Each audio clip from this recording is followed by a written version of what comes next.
हाँ ठीक है। देखो 22 का खा ये छूट गया था लग रहा है ना। 2024 सेट सेट 6 22 का कौन सा 22 का खा छूट गया था। सिद्ध कीजिए किसी बाह्य बिंदु से वृत्त पर खींची गई स्पर्शरेखा की लंबाइयां बराबर होती। बहुत आसान क्वेश्चन था, छोड़ क्यों दिया हमने, ये समझो।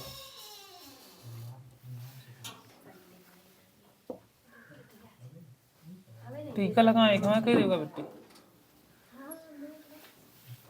टीका कौन पंडिताइन केवल थोड़ा लगे होते हैं।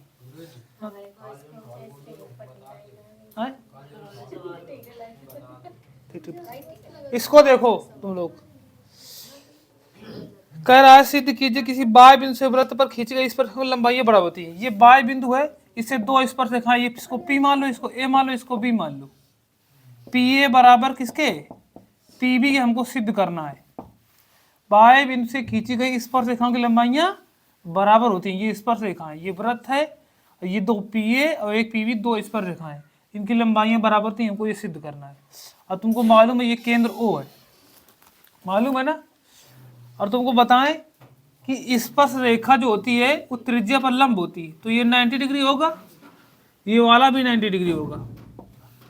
तुम लोगों ने पढ़ा होगा स्पर्श रेखा त्रिज्या पर लंब होती है, तो ये 90 डिग्री, ये भी 90 डिग्री। और देखो इसमें देखो ये कोण, अगर है कोण पी ए ओ बराबर पी बी ओ, कोण पी बी ओ बराबर 90 अंश, ठीक है। और ओ बी बराबर ओ ए बराबर ओ बी भी होगा। ये ओ ए बराबर ओ बी होगा नहीं होगा, क्यों होगा, त्रिज्याएं हैं, क्या है, त्रिज्याएं। और ये बताओ अगर यहां से हम ये इसके बराबर हो गई, और कोई भुजा बची, इसमें ये मिला दो, ये लाइन खींच दो, एक पी ए पी ओ, क्या कर दो, पी ओ बराबर पी ओ लिख दो, क्योंकि उभयनिष्ठ, क्या लिख दो, उभयनिष्ठ। क्या हुआ, ये पी है, ये ए है, ये बी है, ये ओ है। अब दोनों त्रिभुज में ध्यान से देखो, दोनों त्रिभुज सर्वांगसम हो गए, क्या हो गए, क्योंकि देखो ये भुजा उभयनिष्ठ हो गई, ये एंगल भी बराबर हो गए, ये भुजा भी बराबर है? तो दोनों त्रिभुज हो गए सर्वांगसम। त्रिभुज पी ए ओ सर्वांगसम है त्रिभुज पी बी ओ के। अगर सर्वांगसम हो तो ये वाली भुजा भी बराबर होगी, इसलिए हो जाएगा पी ए बराबर पी बी। अगर दो त्रिभुज सर्वांगसम होते हैं ना, उनका प्रत्येक कोण और प्रत्येक भुजाएं क्या होती हैं, बराबर होती हैं। तो हमने सिद्ध किया ये भुजा इसके बराबर, ये भुजा उभयनिष्ठ दोनों में, और ये कोण भी बराबर, इससे दोनों त्रिभुज सर्वांगसम हो जाएंगे, और ये भुजा भी इसके बराबर हो जाएगी, ठीक है। बस यही सिद्ध करना था इसमें, ठीक है।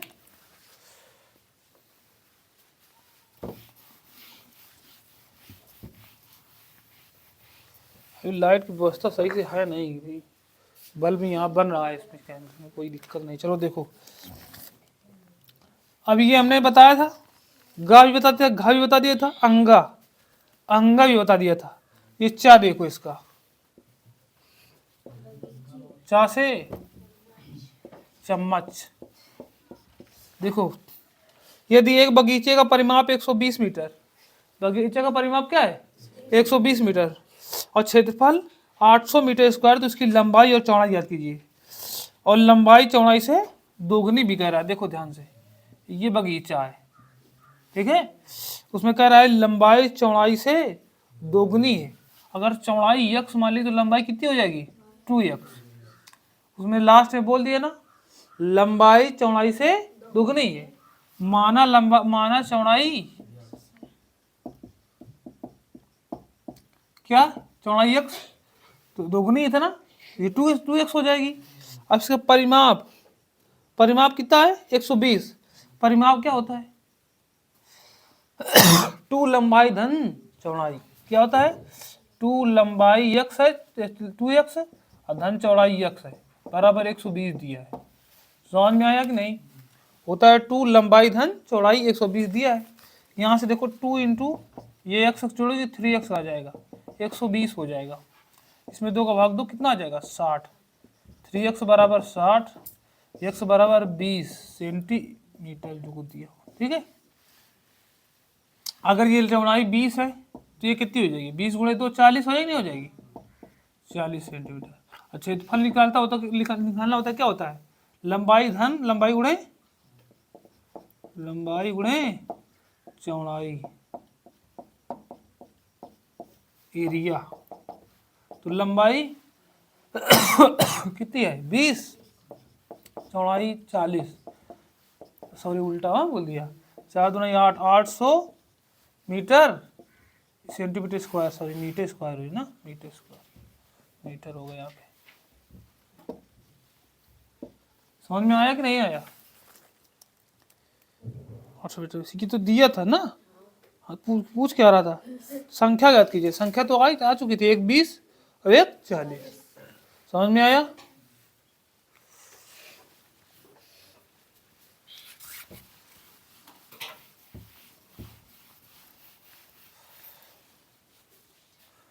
गुरुजी तुम्हारे गुरुजी की कन्या का जो जन्म हुआ है भाई, बाबू गुरुजी अंग्रेजी वाले, लड्डू वड्डू नंबर भैया होगा। चलो देखो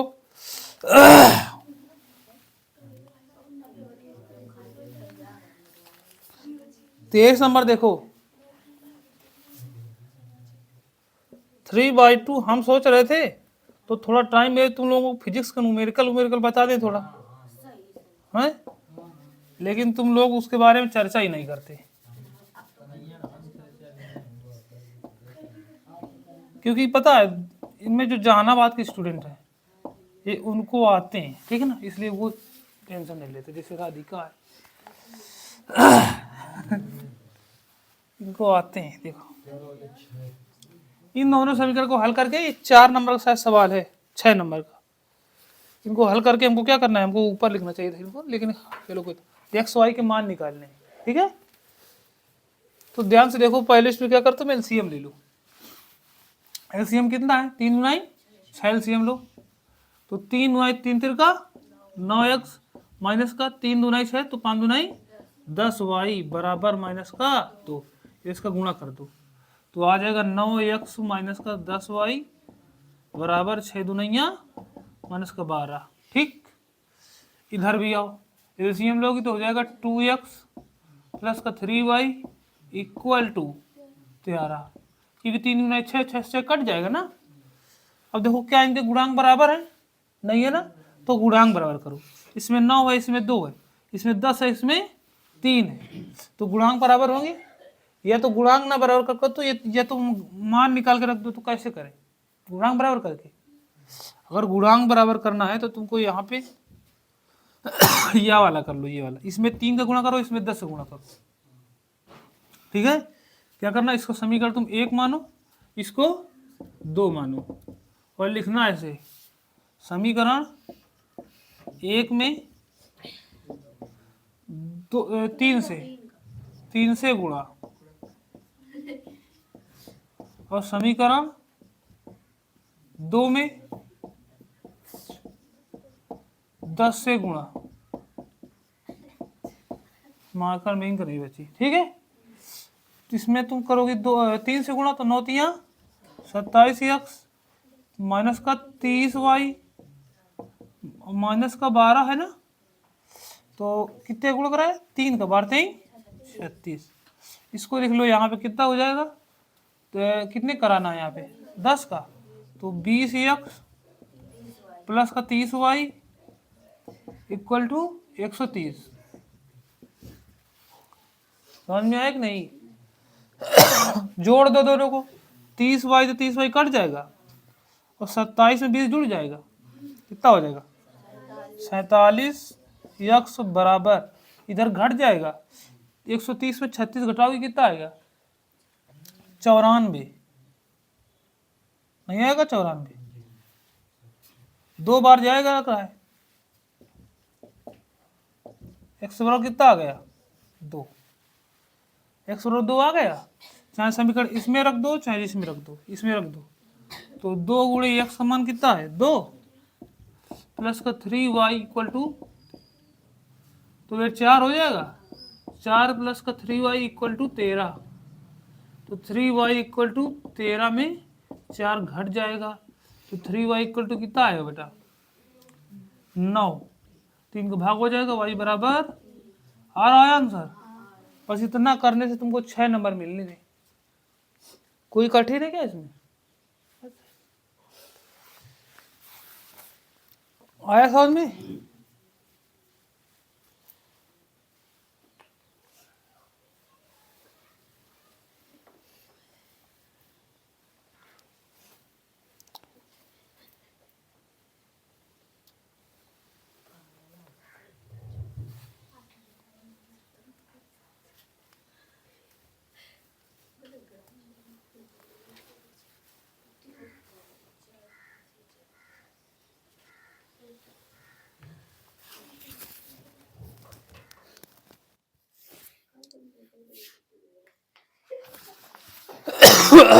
चलो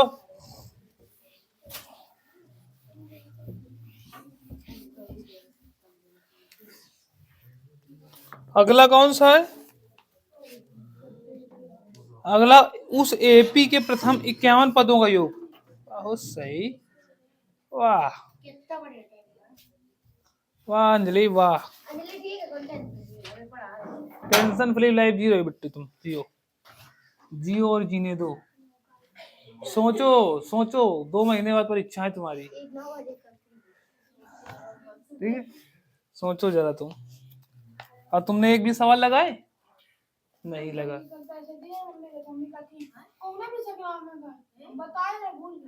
अच्छा अभी मम्मी भूल गई, रुक जाओ फिर मम्मी को मिलने दो।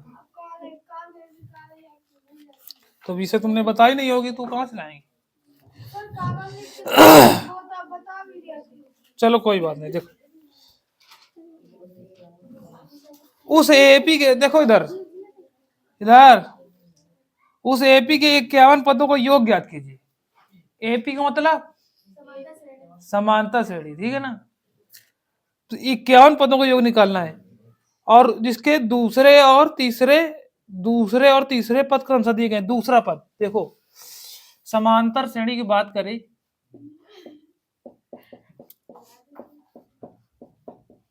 इसको बोलते हैं एपी अंग्रेजी में। इसका फुल फॉर्म क्या होता है तो बता? फुल फॉर्म नहीं बता, बस एपी का फुल फॉर्म क्या होता है? अर्थमेटिक प्रोग्रेशन, ठीक है? देखो दूसरे तीसरे पद दिए हैं। पहला पद होता है इसका ए, और दूसरा पद ए प्लस डी, और तीसरा पद होता है ए प्लस 2d। अगर हम चौथा पद पूछे तो ए प्लस 3d, ऐसे करके डॉट डॉट होते हैं, ठीक है? समांतर श्रेणी का पहला पद ए होता है, दूसरा ए प्लस डी, तीसरा ए प्लस 2d, ऐसे जितना पूछे। अगर तुमसे 100वां पद पूछे तो ए प्लस 99d, 1000वां पद पूछे तो ए प्लस 999d। समझ में आया? तो उसमें देखो लास्ट में दिया है दूसरे और तीसरे पद। दूसरा पद मतलब हो जाएगा क्या? सॉरी दूसरा पद यही तो होगा। दूसरा पद ए प्लस डी बराबर कितना दिया है? बात ना करो यार तुम लोग। और तीसरा पद, ये तीसरा पद है ए प्लस 2d इक्वल टू कितना दिया है? 18। समीकरण 2। इनको हल करके एडी का मान निकाल लोगी? निकालो एडी के मान, घटा दो। समीकरण 2 में एक घटाओ तो ए में एक इसको माइनस लगा दो, तो यहाँ भी माइनस लगा दो, यहाँ भी माइनस लगा दो। ए में कट जाएगा, डी में 2d घटाओगे तो माइनस का डी आएगा, ठीक है? और 14 में 18 घटाओगे तो माइनस का 4 आएगा। तो डी बराबर कितना आ गया? डी बराबर 4 पहले समीकरण रख दो, तो ए प्लस का 4 बराबर 14। तो ए बराबर कितना आ जाएगा? 10। ए और डी के मान निकालिए तुमने। अगर ए और डी के मान निकाल लिए तो उसमें कह रहा है 51 पदों का योग ज्ञात करना है। 51 पदों का योग क्या हो जाएगा? हाँ प्रथम 51 पदों का योग कह रहा है। एपी के प्रथम 51 पदों का योग क्या हो जाएगा? पदों का योग का फार्मूला देखो, एक होता है SN बराबर n/2 a प्लस एल होता है, एक होता है SN बराबर n/2 2a plus n-1 into D. ये लगाओ, इसमें यल तो पता नहीं ना हमको, ये वाला लगा दो। S 51 बोला है ना, तो 51/2 2a, ए का मान 10 प्लस का 51 माइनस का 1 इंटू डी का मान। समझ में आया? 51 लिखा है। तो देखो इसमें 51/2, इसको क्या करो तुम ऐसे करो, तुम पहले 2 को काट दो, 2 का पूरे अंदर गुणा कर दो ये वाले के बटे में, तो इससे कट जाएगा, इससे भी कट जाएगा, डिवाइड हो जाएगा 2 का अंदर, तो बाहर केवल 51 बचेगा, ये 2 इस 2 से कट गए, केवल 10 बचेगा, केवल 10 बचेगा। समझ में आया? और इसमें 51 में 1 गया 50, और यहाँ 2 बचेगा ना, तो 50 दूनी 100 प्लस का 100। नहीं समझ में आया? इस 2 का डिवाइड करोगे 2 से 2 कट जाएगा, इसमें भी भाग होगा तो 2 बचेगा, और 51 में 1 गया 50, 50 गुणे 2 100, 50 110 कितना आ जाएगा बताओ गुणा करने से? 11 के 1 हंस लगे, 11 5 55, 1 56, 5610। समझ में आया कि नहीं आया? कितने नंबर क्वेश्चन है? 6 नंबर का। 6 नंबर प्राप्त हुए। मिलेंगे मिलेंगे, तुम टेंशन ना लो, मिलेंगे।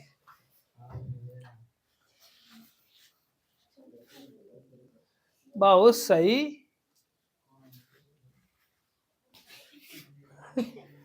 मिटाड़ दें मिटाड़ दें।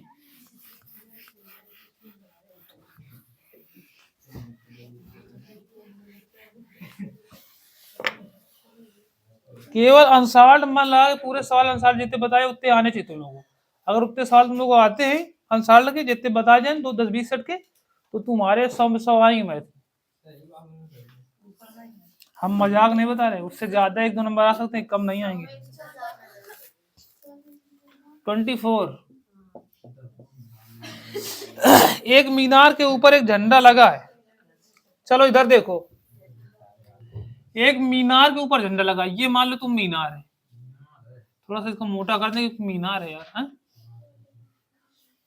ये क्या है? क्या है ये सर जी? मीनार समझो, एक मीनार के ऊपर एक झंडा लगा है, झंडा लगा दे, ये लो झंडा लगा दिया, ठीक। मीनार के आधार से 10 मीटर दूरी पर, मीनार के आधार से कितनी दूरी? 10 मीटर दूरी पर, ठीक। 10 मीटर दूरी पर मीनार तथा झंडे के शिखर के उन्नयन कोण 45 और 60 है। मीनार तथा झंडे की, ये मीनार और ये झंडे के शिखर के उन्नयन कोण इस बिंदु से कितने हैं? तो ये वाला छोटा वाला 45, बड़ा वाला 60। झंडे की लंबाई ज्ञात कीजिए। झंडा कहां से कहां तक है? यहां से यहां तक है कि नहीं? ये झंडे की लंबाई ज्ञात करनी है, झंडे की लंबाई, समझो प्यारे। ठीक है, आराम से देखो, इसको ए मानो, इसको बी, इसको सी, इसको D, A B C D मान लिया। हमको झंडे की लंबाई तुम मान लो ए बी, क्या मान लो? यहां लिखना, माना झंडे की लंबाई क्या मान लो? ए बी बराबर कुछ और मान लो, इसको एच मान लो, क्या मान लो? एच मान लिया। अब दोनों त्रिभुज में देखो, पहले छोटे वाले त्रिभुज में बातें कर रहे हो, बी सी डी में, बी सी डी में ये वाला एंगल है छोटा वाला, तो tan 45, tan थीटा क्या होता है? लंब बटे लाल बटे कक्का, लंब बटे आधार।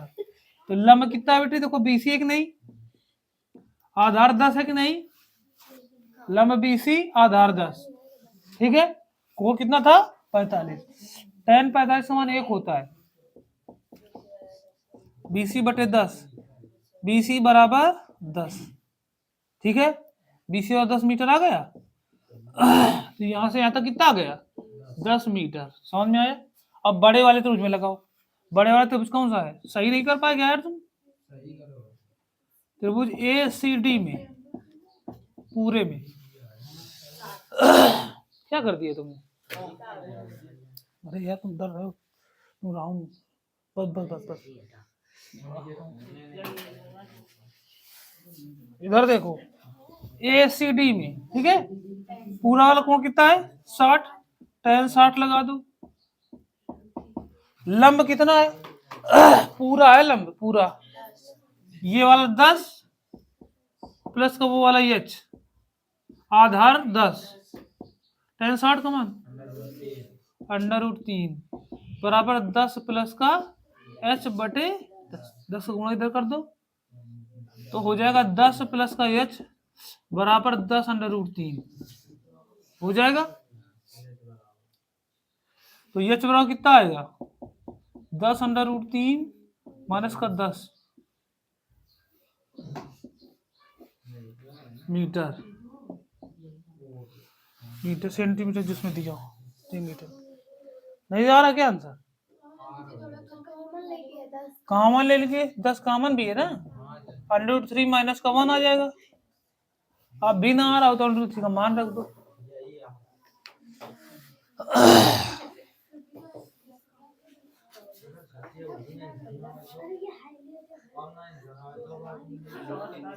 आंसर आएगा कैसे नहीं भैया? जब नहीं आएगा तो हमको बताओ।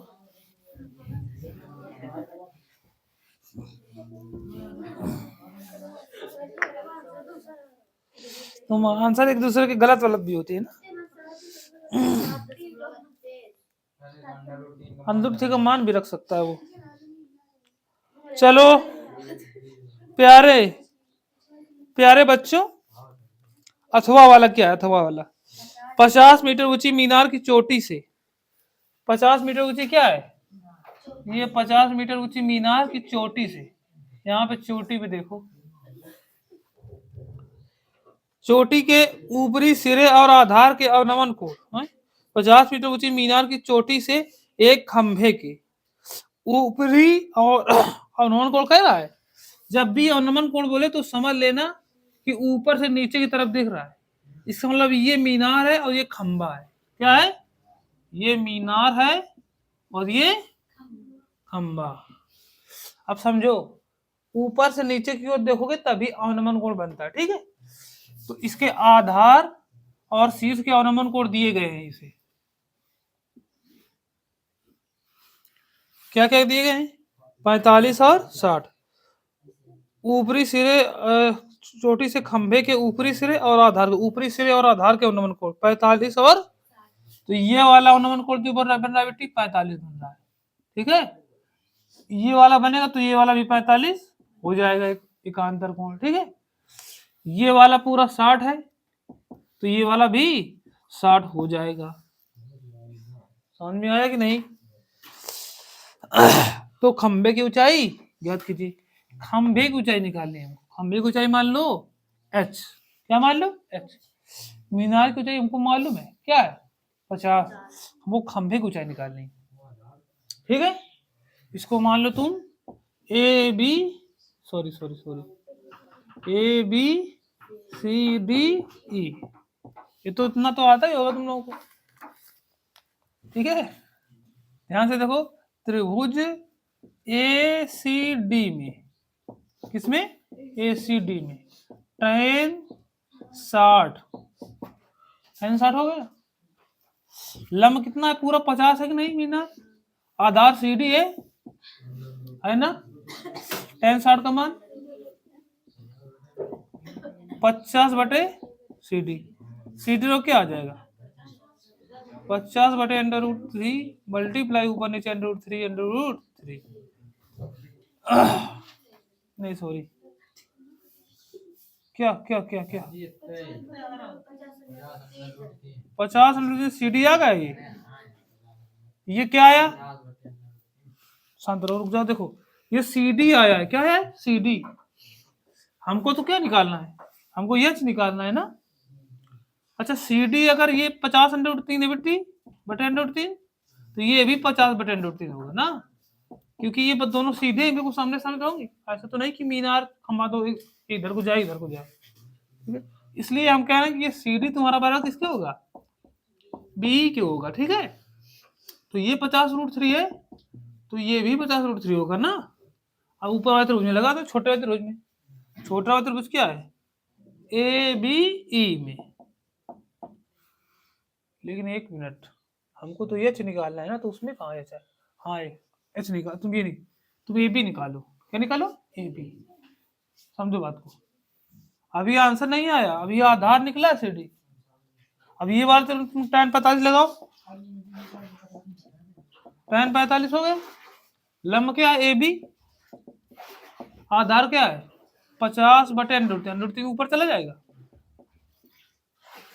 tan 45 कितना होता है, एक, तो एक होता है, तो ए बी बटे यही आ जाएगा 50 बटे अंडर रूट 3 जो था उसको ऊपर ले जाना है, इधर चला जाएगा। ए बी बराबर कितना आ गया, 50 बटे अंडर रूट 3। ए बी क्या है देखो ध्यान से, यहां से यहां तक ए बी है 50 बटे अंडर रूट 3, और ये पूरा कितना था 50 दिया था। हमको अगर इतना निकालना हो बीसी, क्या निकालना हो, बीसी निकालना हो, तो पूरे 50 में हम घटा देंगे ए बी 50 बटे अंडर रूट 3, तो बीसी जो होगा एच के बराबर होगा। ये बीसी एच के बराबर होगा नहीं होगा, इसको ध्यान से सवाल को लगा लेना ना, फिर पूछ लेना, ठीक है। कि इस टाइप का थोड़ा सवाल भी तुम लोगों को दिक्कत मिलती है, और ये बड़ी परीक्षा में जरूर पूछा जाता है। 2 क्वेश्चन आएंगे अथवा लगा करके 6 नंबर चले जाएंगे, 2 में 1 तो कर पाओ कम से कम, इजी बहुत होता है। तो बेटी इसको सॉल्व करो, एलसीएम लोगे तो ये 50 अंडर रूट 3 माइनस का 50 बटे अंडर रूट 3 इतना आएगा, ठीक है। और इसको ये बीसी बराबर एच बराबर इतना है, अब इसको और सॉल्व कर सकते हो, ठीक है। और सॉल्व करें, देखो 50 अंडर रूट 3 माइनस कितना लिखा है 50, और बटे क्या लिखा है अंडर रूट 3 लिखा है ना। इसको और सॉल्व करना है तुमको, तो 50 कॉमन ले लो, बचेगा अंडर रूट 3 माइनस का 1 और बटे अंडर रूट 3। ये आ रहा है कि नहीं आ रहा, ये भी नहीं आ रहा, ये भी नहीं आ रहा है, क्या कितना आ रहा है आंसर, कितना आ रहा है, आ तो रहा है, अच्छा 3 माइनस, अच्छा तो कोई बात, अंडर रूट 3 का ऊपर नीचे गुणा कर दो, अंडर रूट 3 का ऊपर नीचे मल्टीप्लाई कर दो, तो बेटी ये 3 अंडर 3 का अंडर 3 हो जाएगा 50 बटे 3, इसका अंदर गुणा कराओ तो अंडर रूट 3 को अंडर 3 आ जाएगा, इसमें गुणा कराओगे तो अंडर रूट 3 हो जाएगा। अब आ रहा है, अब भी नहीं आ रहा क्या, तो बटे में 3 नहीं लिखा क्या, ये पूरे के बटे लिख दो, लो वो तो बात एक ही है। वाह भाई, मानना पड़ेगा।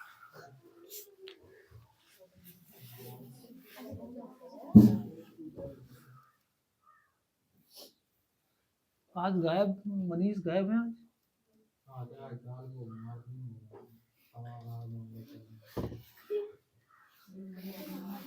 हम थोड़ा मारते कम है पर बेइज्जती ज्यादा करते हैं।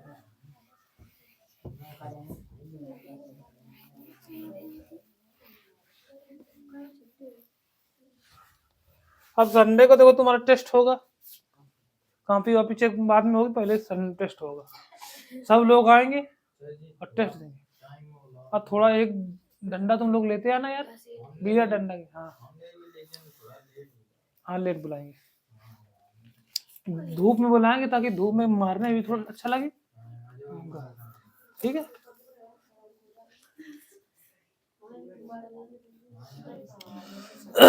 आओ लास्ट क्वेश्चन है, इधर बातें बातें बहुत कर रही हो।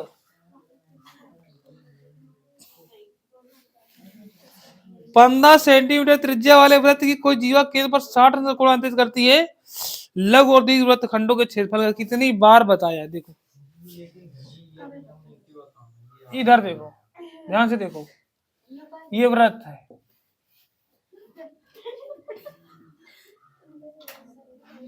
थोड़ा सा चपटा हो गया, माना कि मजाक मत बनाओ मेरे तरफ।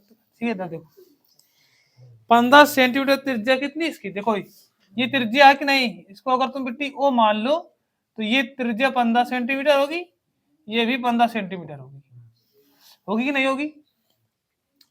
15 सेंटीमीटर त्रिज्या वाले बात है कि कोई जीवा केंद्र पर 60 कोई जीवा है, केंद्र पर कितना कोण बना रही है, 60 अंश बना रही है, लिखा है। इसमें हमको लघु और दीर्घ वृत्तखंडों के क्षेत्रफल निकालना है। ध्यान से देखो, लघु वृत्तखंड और दीर्घ वृत्तखंड, ये जो छोटा वाला भाग है ये कटा हुआ, जीवा के द्वारा कटा हुआ, इसको बोलते हैं लघु वृत्तखंड। समझ में आया। इसका जो भाग, ये जो इतना भाग हम ये काला कर रहे हैं, इसको क्या बोलेंगे, जीवा द्वारा जो काटा हुआ छोटा भाग होगा वृत्त का, वो होगा लघु वृत्तखंड। समझ में आया। और जो बड़ा पूरा भाग होगा जो खाली पड़ा है पूरा, ये सब मिला करके, वो होगा दीर्घ वृत्तखंड। ठीक है, तो लघु वृत्तखंड का क्षेत्रफल निकालने का, इसका हमको क्षेत्रफल निकालना है, उसका फार्मूला क्या होता है, देखो इधर देखो, इधर लघु वृत्तखंड का क्षेत्रफल बराबर थीटा बटे 300 pi r minus 1/2 r square sine theta, ये फार्मूला होता है। ठीक है, और इसमें तुमको थीटा का मान पता है, त्रिज्या आर का मान पता है, और इसमें कुछ दिया क्या, पाई दिया है, पाई का मान भी दिया उसमें। पाई बराबर तुमको रखना है क्या, 3.14, ये पाई का मान तुमको इसमें पुट करना पड़ेगा। ठीक है, आप आराम से कर सकते हैं इसको। अब इसका जो आंसर आएगा, तुम पूरा क्षेत्रफल निकालो, क्या होता है, पाई आर स्क्वायर होता है कि नहीं, पूरे में इतना घटा दो तो लघु दीर्घ वृत्तखंड आ जाएगा, तो पाई आर स्क्वायर में जो आएगा उसको घटा देना, तो पूरा आंसर आ जाएगा। ठीक है, कर लोगी, बस बहुत सही। हम थीटा का मान थोड़ा देखो, दिखाई दे रहे हैं, थोड़ा थीटा 60 इसका हो जाएगा अपान 360, पाई का मान 3.14 इंटू आर स्क्वायर, 15 का स्क्वायर माइनस का 1/2 आर स्क्वायर, मतलब 15 का स्क्वायर साइन 30 का मान, साइन 60 का मान रख दिया जाएगा अभी। ठीक, इसको बेटा साल करोगे, ये से 6 6 आ जाएगा, 15 का स्क्वायर इसमें भी है, 15 का स्क्वायर इसमें भी कॉमन है ना, 15 का स्क्वायर दोनों में कॉमन है ना। यहाँ बचा 3.14 और बटे 6 माइनस का, यहाँ साइन 60 का मान √3/2, 2 पहले से भी था, 4 हो जाएगा। इतना बचा कि नहीं बचा, नहीं समझ में आया। 1/2 था, इसका मान √3/2 होता है, साइन 60 का मान क्या होता है, 2 गुणा हो जाएगा, नीचे 4 नहीं हो जाएगा क्या, आगे समझ में नहीं। अब इसको सॉल्व कर लो, पर क्षेत्रफल है तो क्या करना, सेंटीमीटर स्क्वायर लगा देना। ठीक है, कर लो कि मल्टीप्लाई करें हल करें। इसमें क्या करो इसमें क्या करो तुम, देखो इसको काट लो, अभी और कट जाएगा ये, थोड़ा बारा काट लो इसको, तो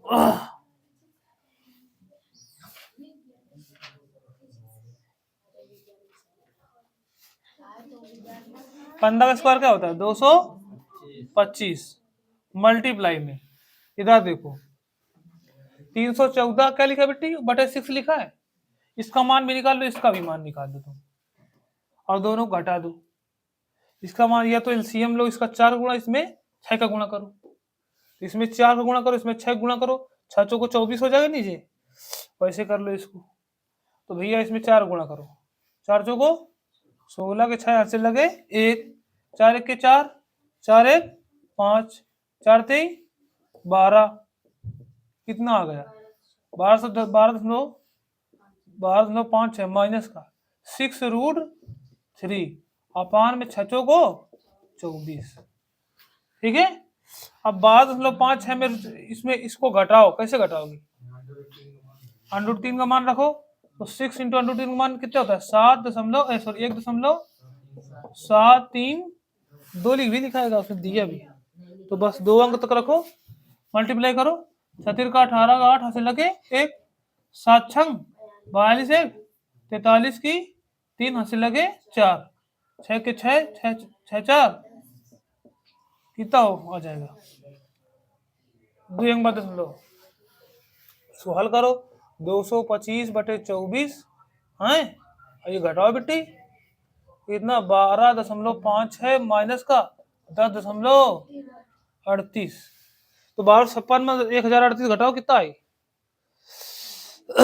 1256 में 1038 घटाओ, और घटा के 24 के में भाग दे तो काट पीट लो, बस आंसर आ जाए तुम्हारा, इतना तो कर ले यार। ठीक है कर लोगे, इसको कर लेना घर में, ठीक है नोट कर लो, थोड़ा सा इसको करना घर में, ठीक है निकाल लो, ये नोट कर लो, इतना कर लो है। चलो इधर देखो,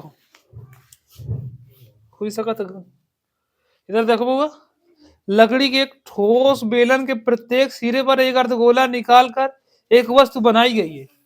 ये सवाल हम तुम को बता चुके हैं। ये लकड़ी का ठोस एक बेलनाकार है,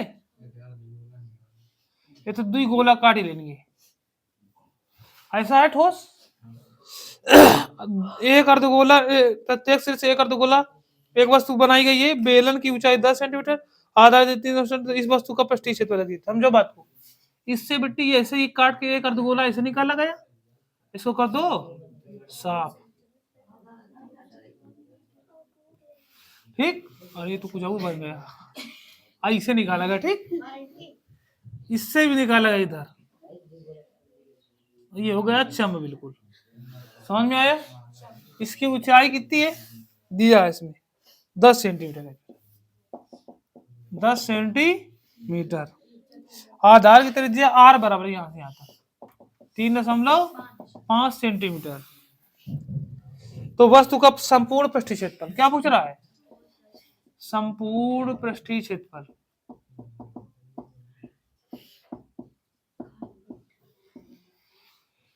समझो संपूर्ण पृष्ठीय क्षेत्रफल, बेटा देखो संपूर्ण पृष्ठीय क्षेत्रफल ठोस के खिलौने का निकालना है तुमको, करना क्या है देखो, आसपास का जो हम जहां टच कर सकते हैं वो बेलन का क्षेत्रफल होता है, उसको बोलते हैं 2 पाई आर एच, क्या बोलते हैं 2 पाई आर एच आसपास का।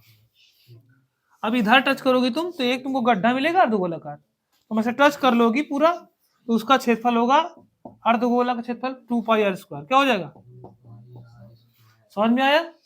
नीचे भी अर्धगोला बना है गड्ढा, उसको भी ऐसे टच कर लोगी, उसका भी हो जाएगा 2 पाई आर स्क्वायर, तो ये आ जाएगा 2 पाई आर एच प्लस का 4 पाई आर स्क्वायर, दोनों में कॉमन क्या है 2 का मान है, पाई का मान है, आर का मान है, बचेगा एच प्लस का 2 आर बचेगा, मान रखो 2 इंटू पाई का मान 22/7 इंटू आर का मान 3.5 इंटू एच का मान 10 प्लस 2 इंटू आर का मान 3.5, बेटी 7 पना 35.5, 22 पंचे कितना होता है 110, 0.10 कट जी, केवल 2 बचे ये वाला, ये 22 पंचे 110 तो केवल 11 आ जाएगी, समझ में आया। फिर से देखो 7 पाना 35.5 आएगा क्योंकि एक अंक बाद दशमलव का था, 22 पंचे कितना होता है 110, 110 हो जाएगा, एक अंक बाद दशमलव का, दशमलव बाद 0 कोई मतलब नहीं, 11 बच्चा, समझ में आया। 2 गुणे 11 और इसका करोगे बेटी 7 10 17 कितना हो जाएगा 17, समझ में आया। 11 दुनिया इधर करे दे रहे हैं क्योंकि उसमें हमें वीडियो में हमारे दिख नहीं रहा होगा। आ गया कितना तुम्हारा आ गया पता है, आया 11 दुनाई 22 गुणे 17, करो मल्टीप्लाई, 17 दुनाई 34 की 4 हाथ से लगे 3, 17 दुनाई 34 3 34 3 37 374 सेंटीमीटर स्क्वायर,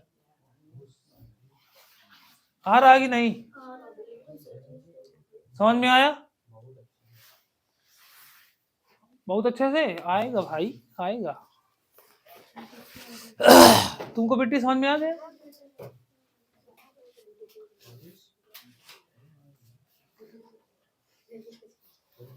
हाँ खत्म हो गए।